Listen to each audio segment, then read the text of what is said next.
Warner Brothers is for commentary purposes. Please understand and thank you. Don't forget to subscribe!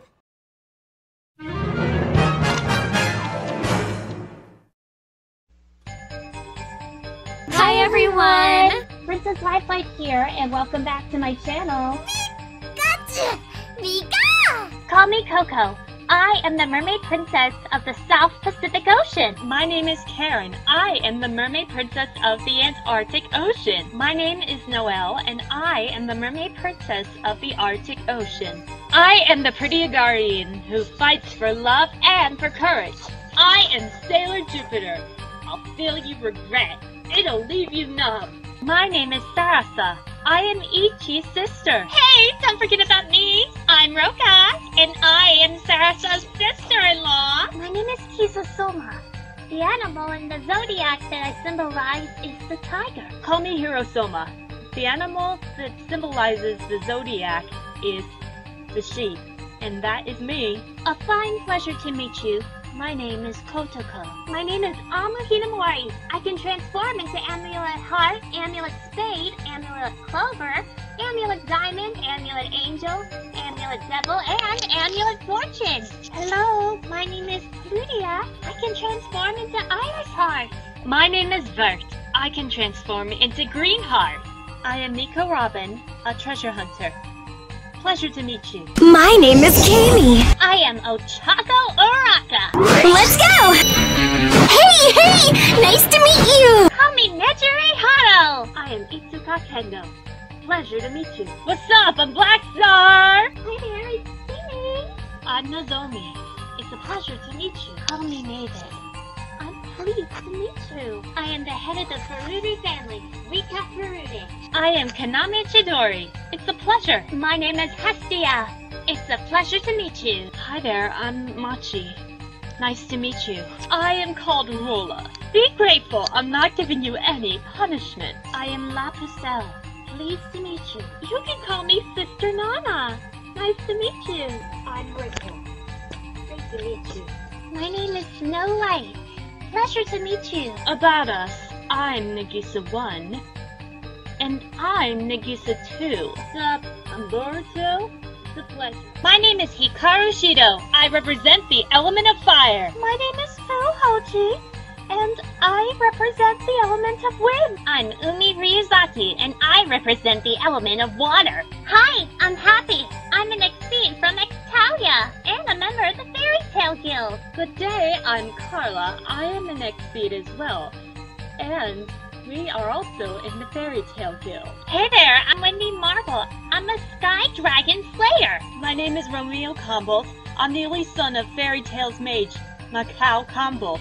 And I'm a mage of the Fairy Tale Guild. I'm Hanon Hosho. I am the mermaid princess of the South Atlantic Ocean. Glad to meet you. I'm Rina Toyn, and I am the princess of the North Atlantic Ocean. Hiya, I'm Manatsu. It's a pleasure. Hi, I'm Ari.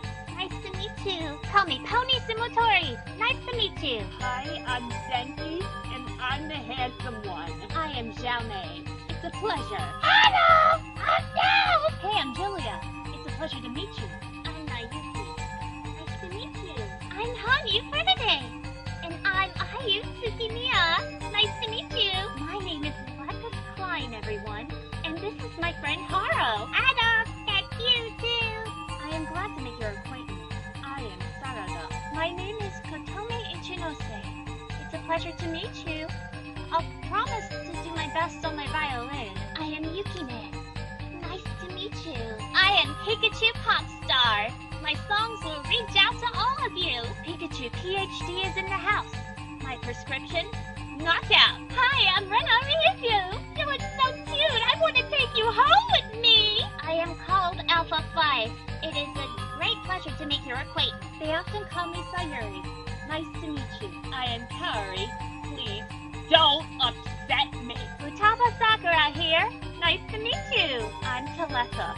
Nice to meet you. I am Melissa Shield. Pleased to make your acquaintance. And I am Jasmine, leader of the Olivine City Gym. Pleased to meet you. I'm Reika Nishimura, a sophomore going for my BS. My mineralogy club meets next door. So hi there, neighbor. You heard that? Oh, I'm so embarrassed. Hey there, I'm Taru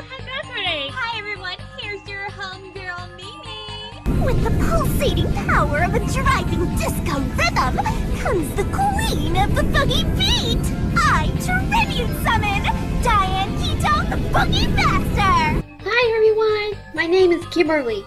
Hi everyone, it's Kimberly. Hi, I'm Jasmine, the gym leader. Hi, I'm Princess Mimi Tachikawa. And I'm Coraline. So let's get the show on the road. Last time we covered on Kadocha, Twitter Force beating hard in Tasmania. Now it's time to review the show that made Kevin Conroy and Mark Hamill a household name, Batman the Animated Series, which is the first show that kick-started the DC animated universe.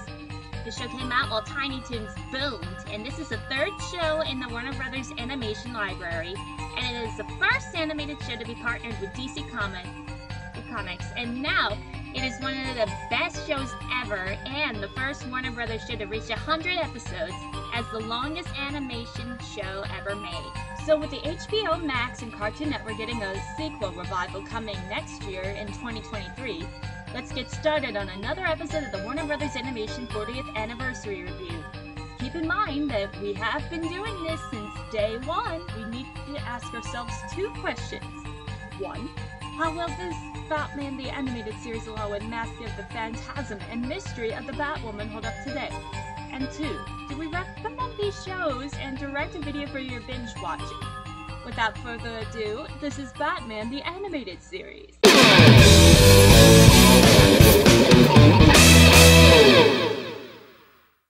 Bruce Timm and Eric Randomski are the producers of the original episodes of Batman the Animated Series.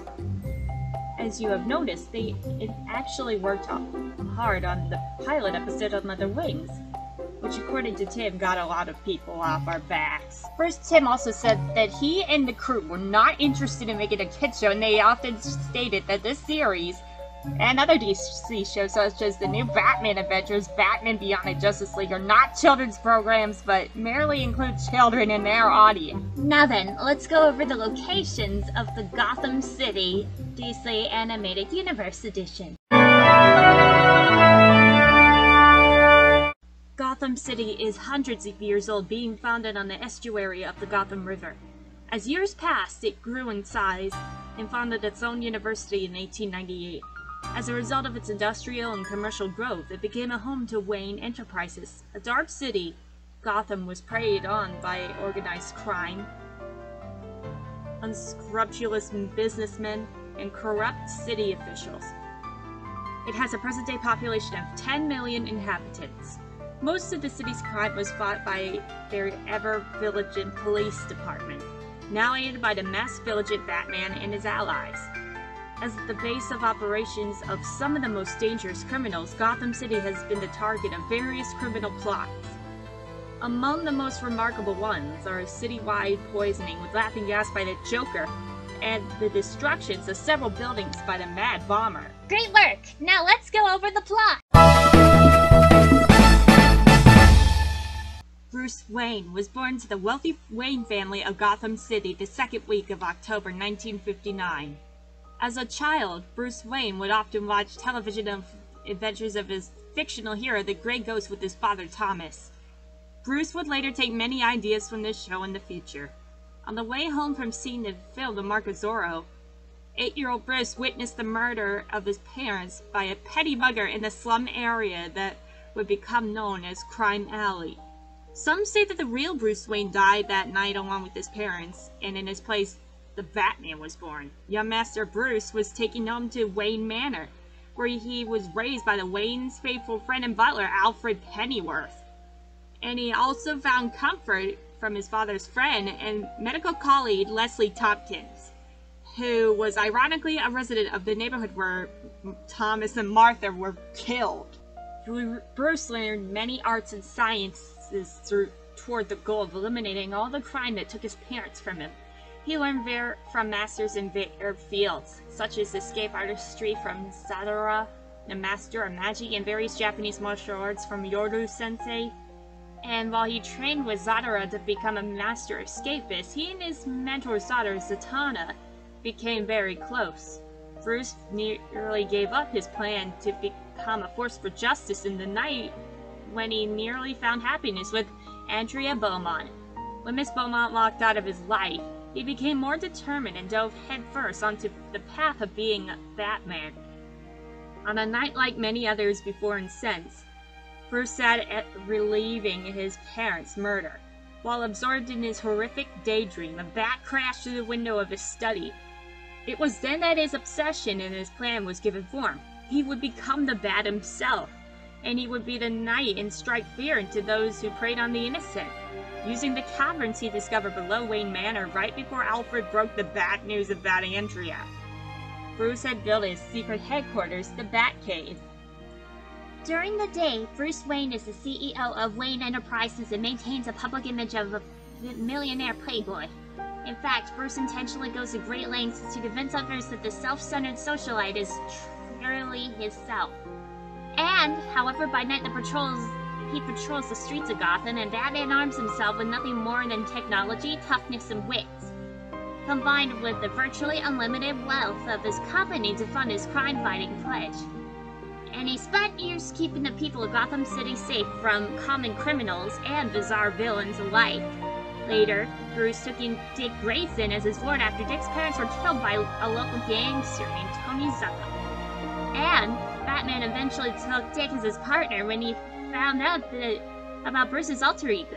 And Dick then took up the mantle of Robin. And Batman would spend his years keeping the good people of Gotham City safe from both common criminals and bizarre villains. He had several partners and occasional imitators such as Batgirl, but most common partner was still Robin. Even with Batman's aid, Gotham is an urban nightmare, every bit as dark and gloomy as the criminals who inhabit it. The city screams out for justice, and Batman is Gotham City's Dark Knight who will stop at nothing to restore the city and protect its good, honest citizens. However, on his crusade against crime, he encounters varieties of the most dangerous and deranged criminals, but Batman always manages to overcome adversity. Excellent. Now then, let's go over the character.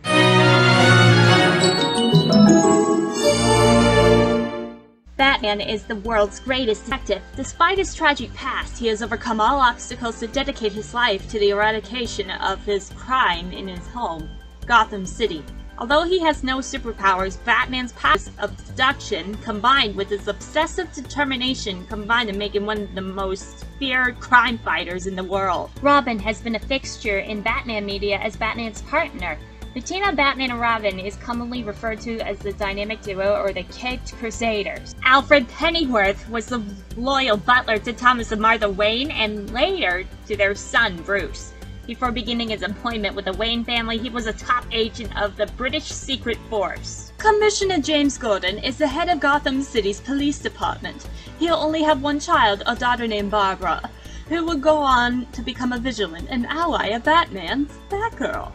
Gordon was also unique amongst most of Gotham City's civic leaders due to his unquestionable trust of Batman, whom others saw as nothing more than a masked vigilant. Barbara Babs Gordon, aka Batgirl, is the daughter of Gotham City's police commissioner James Gordon, and she later took on the mantle of Batgirl and became Batman's partner and protege for many years. Lucius Fox was a respected and talented businessman who oversaw and managed the day-to-day operations of Wayne Enterprises under Bruce Wayne. Harvey Bullock is a staunch opponent of Batman, and he has something of a gruff, tough guy exterior with a strong Italian-American accent. Bullock tends to alternate slightly in his role in nature from episode to episode. At times, he is nothing more than an oafish, incompetent comic relief character, while other episodes show him in a more serious context as a capable detective.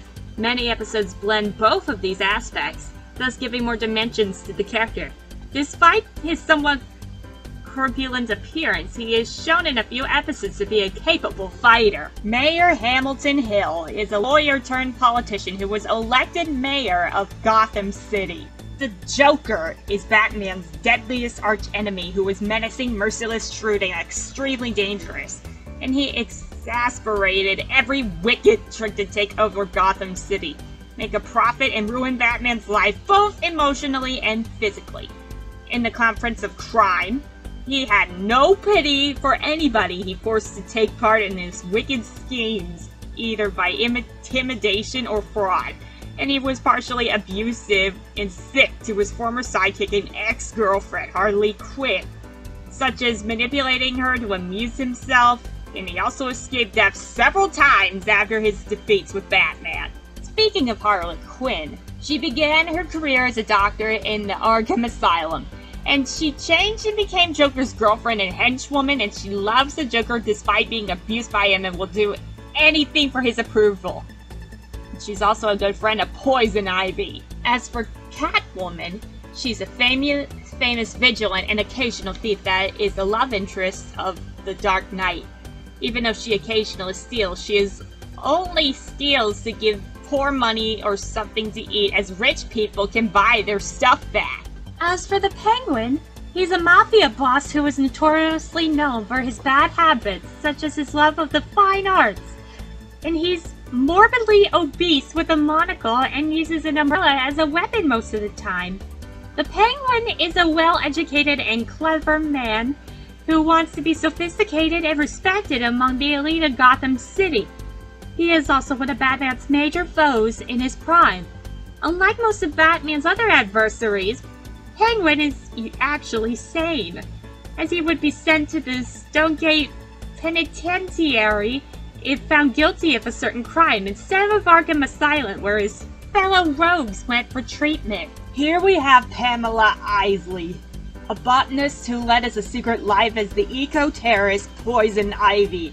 In contrast to the majority of Batman's foes, Ivy had a little interest in money or power, but instead was obsessed with preserving plant life and taking revenge against those who she believed had harmed it, and her ruthless methods frequently landed her in Arkham Asylum. Here we have Two-Face, a former district attorney of Gotham, but now a professional criminal after his career was wrecked by an unfortunate accident. The Mad Hatter is a former scientist who became an arch enemy of Batman. The Scarecrow, who goes by his real name Professor Jonathan Crane, is a sick and twisted man with his ultimate goals of crippling Gotham with fear were foiled by Batman. The Riddler is a former computer software designer, and he made the name creating the computer game The Riddle of the Minotaur.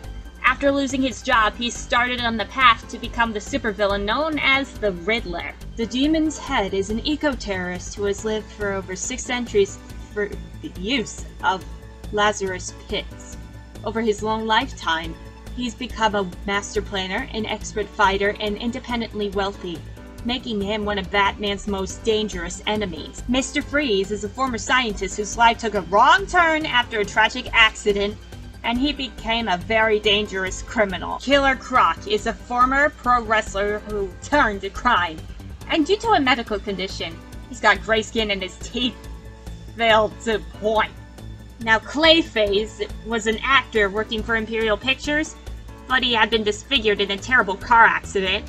As he was recovering in a burn clinic, he was approached by a corrupt industrialist who made him a test subject for a compound called Renew, and he promised that he would immediately restore his good looks. In payment, he impersonated people in an illegal manner, and he greatly resented this, and he was forced to comply. And because of it, he eventually noticed that things were just taking a wrong turn because his overdose saturated every cell in his body, altering to an appearance to a bulky and misshapen clay-like form. It can, for brief periods of time, shapeshift into anything or anyone he intends. Man-Bat worked as a zoologist at the Gotham City Zoo, experimenting with that mutagen to create a serum to replicate the creature's long life.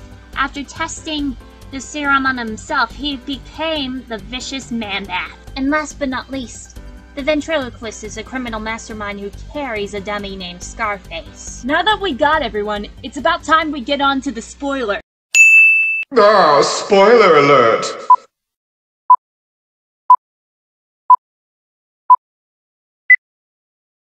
Dick Grayson is honing his acrobatic skills in the Batcave, only wearing shorts, and Batman prepares to go out on patrol. Alfred Pennyworth insisted on cleaning the bat suit before Batman goes out, and then he tells Dick to put on some clothes or else he might catch a cold. Batman leaves home, glad to see his family well, and Dick wonders what would be of him and Bruce without Alfred's care. And, to be honest, the idea of which makes the Englishman shudder. Later that night, the Photo Wayne Manor answers, and Alfred answers the call and just listens to the old acquaintance on the other hand asking if to go to the usual place. Alfred agrees and hangs up the phone and leaves the place at once. In the morning, Bruce finds a note left by Alfred and gives it to Dick, and he's thinking about where is the trusted butler. The note explains he left Gotham to meet his cousin and that he would be in touch, which is very strange since Alfred doesn't even have cousins, and it's the first time that they notice. A short time later, Alfred arrives to London, England, and waits for his cousin, Frederick, on a bus station. However, the two men approach, and Alfred tells him that Frederick sent him to pick him up. And Alfred notices that something isn't right, and he manages to escape from them. Making his way back to his apartment, Alfred calls Bruce and tells him his location, but as he tries to explain the situation, the two men break into his room and they attack Alfred. And Bruce listens to the whole situation on the phone. However, Batman and Robin decide to take the Batwing and fly to England to find Alfred and help him in whatever trouble he might be.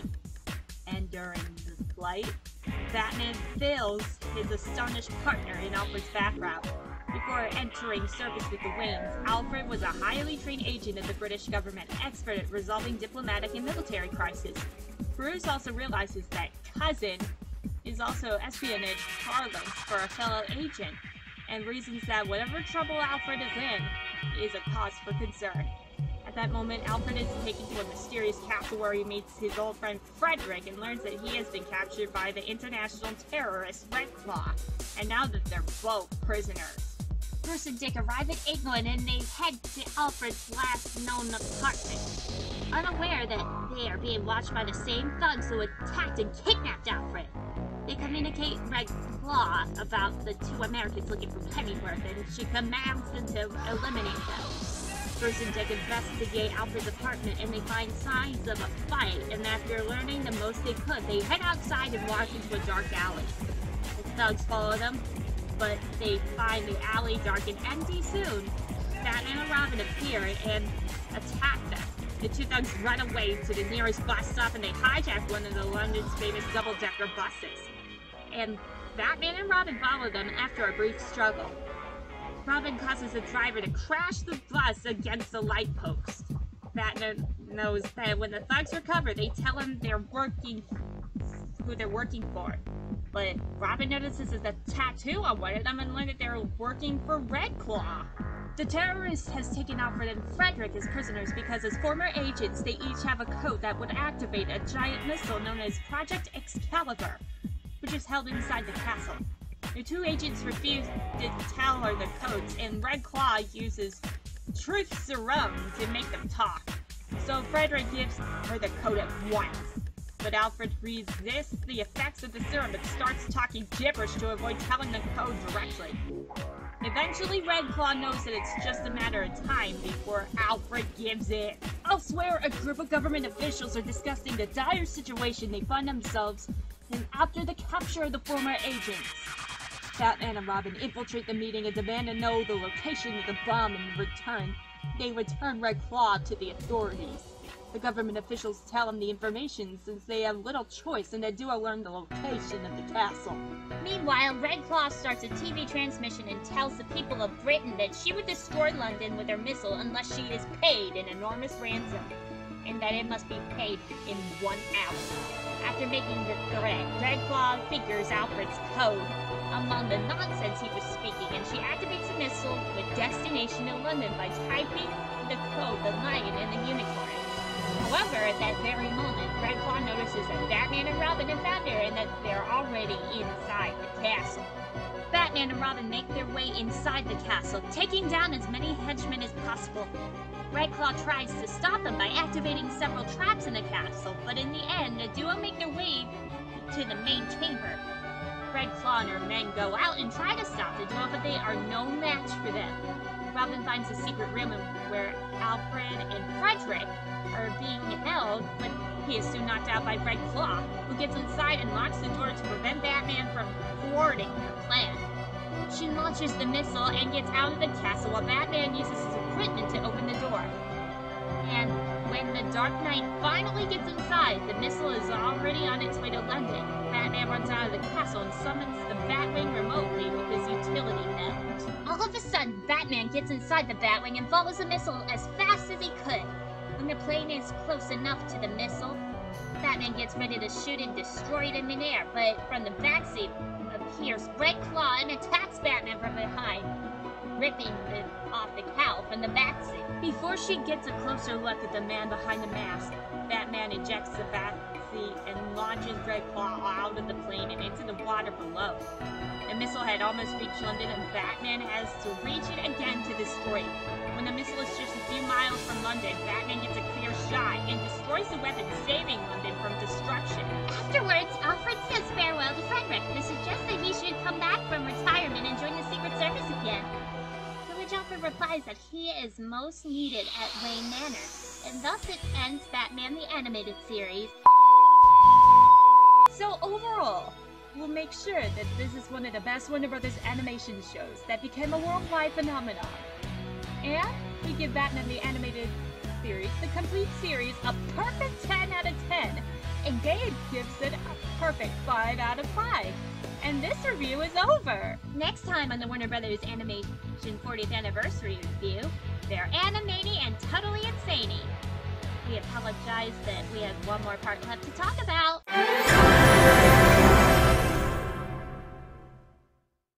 Thank you so much for watching, everyone. What do you think? If you appreciate it, please be sure to super smash that like button, and be sure to follow my social media platforms in the description below, and Team Lifelight's Stand-Up channels. Please be sure to leave a comment below, and please give us your open-minded thoughts, because we here at Team Lifelight's Stand-Ups do not condone harassment, violence, or trolls allowed, or otherwise, Ren Hoek from Comedy Central's The Ren and Stimpy Show will haunt you down till the ends of the Shadow Realm. Please be sure to subscribe to our videos and click the notification bell. You'll never miss a video the second it goes live on YouTube and Google. With that being said, thanks for watching, and I'll see you all next time. Bye-bye!